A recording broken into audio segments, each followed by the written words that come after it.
नमस्कार, 24 तत्काल न्यूज में आपका स्वागत है। मोदी युग में राम रीति से भारत का नवनिर्माण। बचपन से ही घर के बड़े बुजुर्गों से प्रभु श्री राम लला की कीर्ति, शौर्य और प्रभुता की बातें सुनता रहता था। युवा अवस्था के प्रारंभ में बताया गया कि आक्रांताओं ने अयोध्या में आक्रमण करके भगवान श्री राम जन्मभूमि स्थान पर बने मंदिर को बर्बरतापूर्वक तोड़कर मस्जिद का विवादित ढांचा बनाया गया था। यह बात सुनने के बाद से ही मन उद्वेलित रहने लगा कि हमारे आराध्य और रोम रोम में बसने वाले भगवान श्री राम के जन्म स्थान पर हुआ आक्रमण सनातन पर, हमारी आस्था पर आक्रमण था। इसके बाद से ही राष्ट्रीयता का विचारधारा से प्रेरित होकर कॉलेज में पहुंचते ही अखिल भारतीय विद्यार्थी परिषद ABVP से जुड़ने का सौभाग्य प्राप्त हुआ। अध्ययन के साथ ही श्री राम जन्मभूमि का मुद्दा भी पूरी तरह समझा। उसके उपरांत वर्ष 1992 में ABVP के राष्ट्रीय अधिवेशन में शामिल होने पर कानपुर पहुंचा तो मुझे भी कार सेवा करने का शुभ अवसर प्राप्त हुआ। वर्ष 1992 में ही 6 दिसंबर को कार सेवकों द्वारा श्री राम जन्म स्थान पर बने विवादित ढांचे को गिरा दिया गया।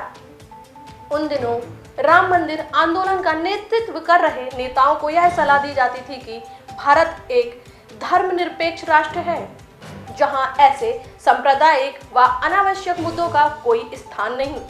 स्पष्ट है कि भारतीय जनता पार्टी के अतिरिक्त देश के सभी राजनीतिक दलों के लिए राम मंदिर आंदोलन का सांप्रदायिक मुद्दे से अधिक और कुछ न था। युवा अवस्था में यह विचार मेरे मन मस्तिष्क में कौंधता रहता था कि जब भारत भगवान श्री राम की भूमि है तो यहाँ भगवान श्री राम के जन्म स्थान पर आक्रांताओं द्वारा मंदिर तोड़कर बनाए गए विवादित ढांचे के स्थान पर रामलला के लिए भव्य मंदिर निर्माण की परिकल्पना सांप्रदायिक कैसे हो सकती है। तत्समय यह बड़ा प्रभावशाली एवं विशिष्ट वर्ग भी सेक्युलरिज्म की चादर में लिपटे हुए इन्हीं खुदकर्ताओं को धार देता रहता था। ऐसी स्थिति में कभी कभी लगता था कि अयोध्या में भव्य श्री रामलला मंदिर का निर्माण एक दुस्वप्न ही है, परंतु यह भारत का सौभाग्य है कि देश में राष्ट्रीय स्वयंसेवक संघ जैसा एक ऐसा राष्ट्रनिष्ठ संगठन है जिसने श्री रामलला के मंदिर निर्माण की आस कभी भी नहीं त्यागी। राष्ट्रीय स्वयंसेवक संघ ने कश्मीर से कन्याकुमारी तक पूरे देश में यह भरोसा जगाए रखा कि एक दिन राम मंदिर अवश्य बनेगा। राम जन्मभूमि का चरणबद्ध आंदोलन और विश्वास बनाए रखने के लिए रचे गए नारे इस प्रतिबद्धता के साक्षी रहे हैं। संघ ने देश की चेतना को जागृत रखते हुए श्री राम मंदिर निर्माण के संकल्प को हर नागरिक का संकल्प बना दिया। संघ से प्रेरणा लेने वाले अनेक संगठनों ने उस चेतना को प्रखर बनाए रखने में अपना गिलहरी रूपी योगदान देने के लिए कृत संकल्पित रहे हैं। जनसंघ के समय से ही श्री राम मंदिर का निर्माण अति महत्वपूर्ण मुद्दा था और भारतीय जनता पार्टी की स्थापना दिवस से ही यह प्राथमिकता के शिखर पर पहुंच गया। फलस्वरूप आज अयोध्या में श्री राम मंदिर का निर्माण पूर्ण हो चुका है और आज भगवान श्री राम अब सनातनियों द्वारा निर्मित भव्य दिव्य मंदिर में विराजने वाले हैं। वास्तव में किसी देश की चेतना ही है उसके भविष्य मार्ग को सुनिश्चित करती है। विशेषकर भारत के संदर्भ में यह बहुत महत्वपूर्ण है कि उसकी असीमता पर जब हमले हुए हैं तो उसने अपनी चेतना को जीवित रखा है। कवि इकबाल ने कहा था कि यूनान और मिस्र और रोमा सब मिट गए जहां से, अब तक मगर है बाकी नाम और निशान हमारा। कुछ बात है हस्ती में हमारी, सदियों रहा है दुश्मन दौरे जहां हमारा। 1000 साल तक बार बार हमलों के बावजूद हमारे पुरखों ने देश की चेतना को जागृत रखा है। हम ब्रह्म युद्ध हार गए लेकिन मन का युद्ध जीतते रहे। दुर्भाग्य से 1947 के बाद स्वतंत्र भारत में ऐसी राजनीतिक धारा केंद्र में रही जिसने देश के मन को हारने में प्रयास किए। उसने आम हिंदू जनमानस को सदा इसके लिए तैयार किया कि वह अपने मूल्यों को छोड़ दें। अटल सरकार और विशेषकर 2014 में राजनीतिक धारा का केंद्र बदला, तभी हमारे भविष्य की राह उज्जवल हुई।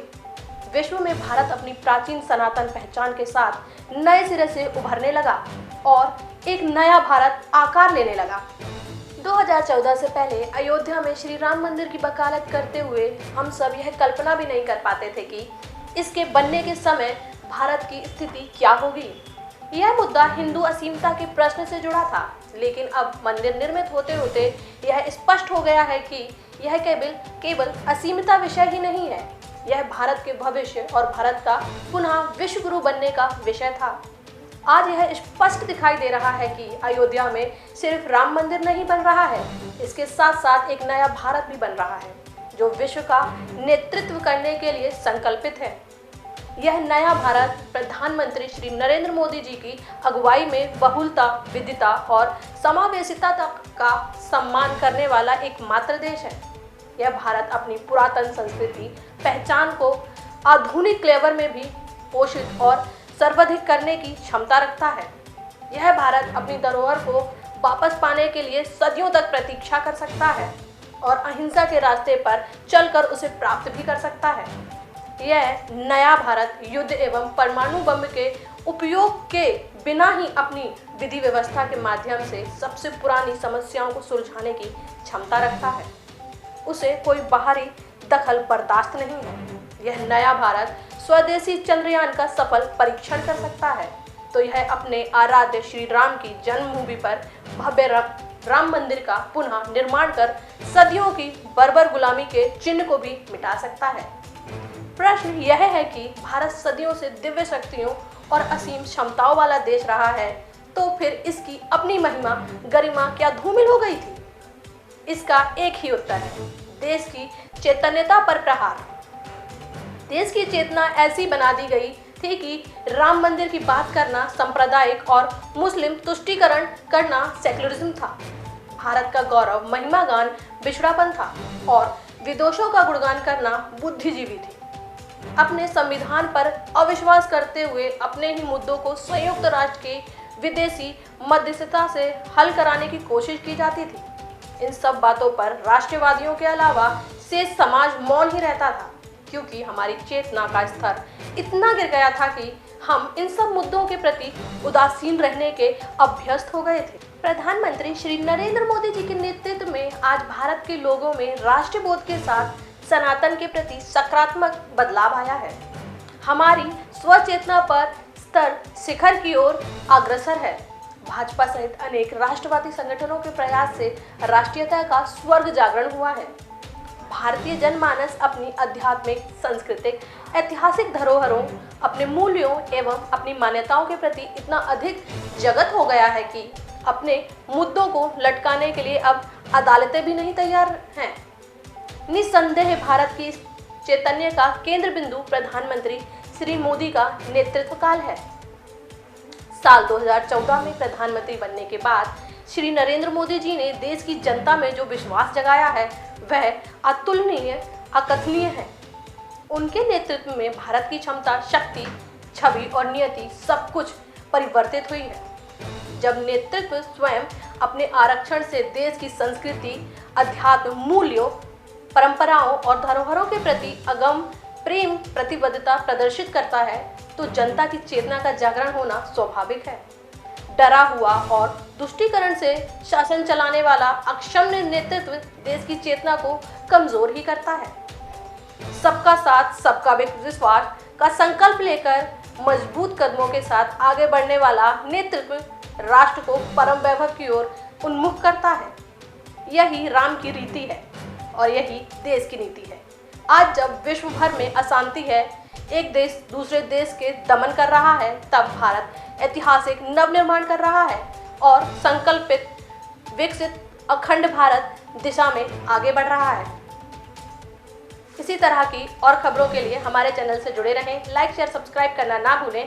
बेल आइकन को दबाना ना भूलें। धन्यवाद।